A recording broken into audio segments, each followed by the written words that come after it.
तो जो लोग दूसरे राज्यों से बिहार आ रहे हैं और गोपालगंज उत्तर प्रदेश के बॉर्डर के जरिए आ रहे हैं, उनके लिए अच्छी खबर है, क्योंकि जब सिटी पोस्ट की टीम वहाँ पहुँची थी जायजा लेने, तो हज़ारों लोग पैदल आ रहे थे और पैदल आ रहे लोगों की थर्मल स्क्रीनिंग हो रही थी बॉर्डर पर। उनके जाने के लिए बसों की व्यवस्था की गई थी, लेकिन बसों की संख्या अपर्याप्त थी। जो थर्मल स्क्रीनिंग हो रहा था वो प्रॉपर नहीं था, तो संक्रमण का खतरा बहुत ज़्यादा था। लेकिन अब बिहार सरकार ने बहुत बड़ा फैसला लिया है और उत्तर प्रदेश के बॉर्डर से होकर गोपालगंज पहुंचने वाले जो श्रमिक हैं उनके लिए 2 विशेष ट्रेनें चलाने का फैसला लिया है। तो गोपालगंज बॉर्डर से अब 2 ट्रेनें रोज़ खुलेंगी और ये ट्रेनें श्रमिकों को लेकर जाएंगी।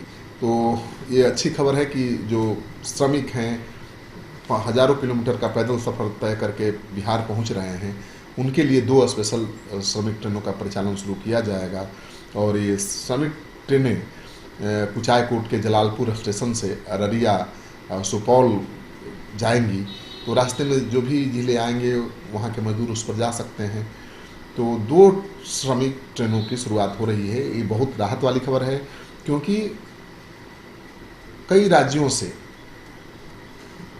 उत्तर प्रदेश बिहार का जो बॉर्डर है गोपालगंज का जलालपुर चेक पोस्ट, उस रास्ते से हज़ारों श्रमिक आ रहे हैं और वो श्रमिक चुनौती बने हुए हैं, क्योंकि सबका स्क्रीनिंग करना है, सबको क्वारंटाइन में रखना है, सबके खाने पीने की व्यवस्था करनी है और उसके साथ ही उनको रोजगार उपलब्ध कराने का भी अरेंजमेंट करना है।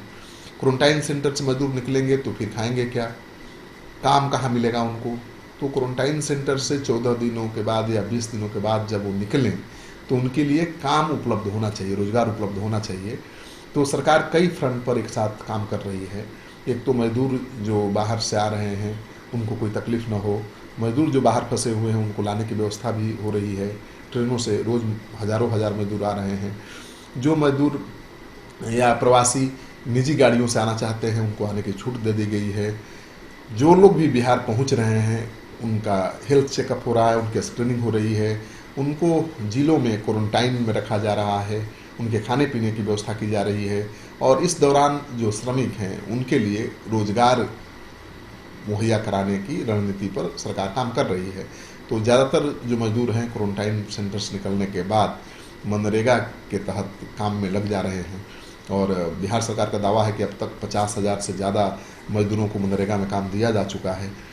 तो बिहार आ रहे जो प्रवासी मजदूर हैं उनके लिए अच्छी खबर है, लेकिन ये मानकर चलिए कि बहुत ज़्यादा मजदूर आ जाएंगे, बिहार लौट जाएंगे तो मुश्किल बढ़ेगी बिहार सरकार की भी और मजदूरों की भी, क्योंकि एक साथ 30 लाख लोगों को क्वारंटाइन में रखना, उनके खाने पीने की व्यवस्था करना, उनके लिए रोजगार की व्यवस्था करना बिहार सरकार के बूते की बात नहीं है।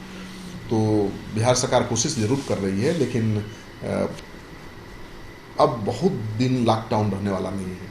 लॉकडाउन में भी बहुत छूट दे दी गई है, कल कारखाने खुलने लगे हैं, खेती के काम शुरू हो चुके हैं।